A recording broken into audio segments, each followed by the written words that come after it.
The evening was peaceful on Lula Island. Downstairs, Queen Parucha sat beside the fire with Maye, listening to stories and songs as the flames danced across the room.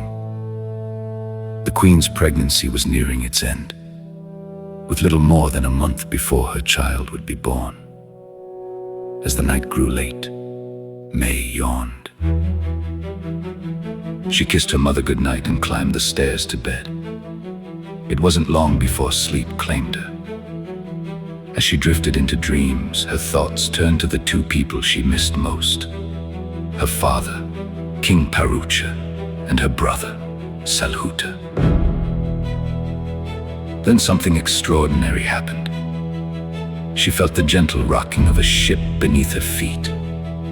Her eyes flew open. She was no longer in her bed. She stood inside the cabin of a ship. For a moment, panic gripped her head. She'd been kidnapped, pirates, raiders, but she wasn't tied, blindfolded, or imprisoned. Confused, she stepped into the corridor. Before she could take another step, a familiar voice called out, "Salhuta." The cabin door opened. It was her father. "Father!" she cried, throwing her arms around him. "You're here! Does Mother know you've arrived?" "Why am I on your ship?" The king looked completely bewildered. "What are you talking about? We're sailing home to you and your mother. Are you feeling unwell?" Suddenly, everything became clear. Maye laughed with delight. "Father, it's me! It's Maye! I'm inside, Salhuta!" She hugged him tightly once more. The king closed his eyes, smiling through tears. "I knew it," he whispered. "Only my daughter hugs me like that." Stepping before a polished mirror, Maye gasped. Looking back at her was not her own reflection, but Salhuta's. "My abilities," she whispered, "they've grown stronger." The king nodded thoughtfully. "Perhaps you've done more than speak mind to mind this time." He led her onto the deck to meet Captain Shalola. Before anyone spoke, the captain smiled knowingly. "Welcome aboard, Maye." The words echoed directly inside her mind. Maye looked around in amazement before answering silently. "You can hear me?" "Just as clearly as if you were standing beside me," Shalola replied. She explained that some minds were capable of far more than ordinary people imagined. "Your gift is awakening," she said gently. "I've lived with these abilities since birth. If our paths cross again, I will help you understand them." Relief washed over Maye. She realized she had not truly left Lula Island at all. While Salhuta slept aboard, the faithful, her mind had somehow joined with his, allowing her to see through his eyes and guide his body for a little while. The king smiled warmly. "Then we must make every moment count. Tell me everything. How is your mother?"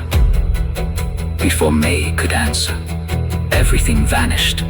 Salhuta blinked awake in confusion. "Father, why am I here?" "Shouldn't I be asleep in my bunk?" The king sighed, unable to hide his disappointment. "Oh, Salhuta, your sister was here. For a little while, she was speaking through you." Salhuta frowned sympathetically. "I'm sorry, Father. Perhaps if I go back to sleep, she'll return." The king suddenly laughed.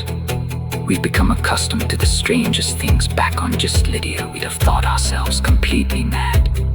Now it hardly surprises us." Smiling, he placed a hand on his son's shoulder. "Come, let's get you back to bed.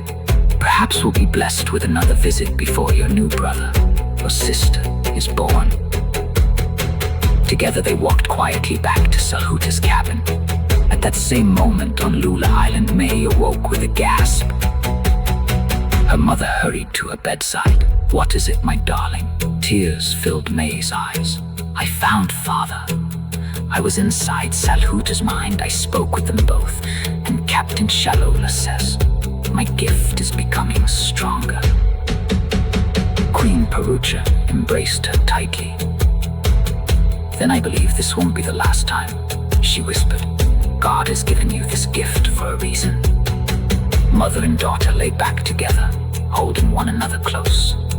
Before sleep returned, they bowed their heads in prayer, asking God to watch over King Parucha, Salot, and all those sailing safely home across the sea.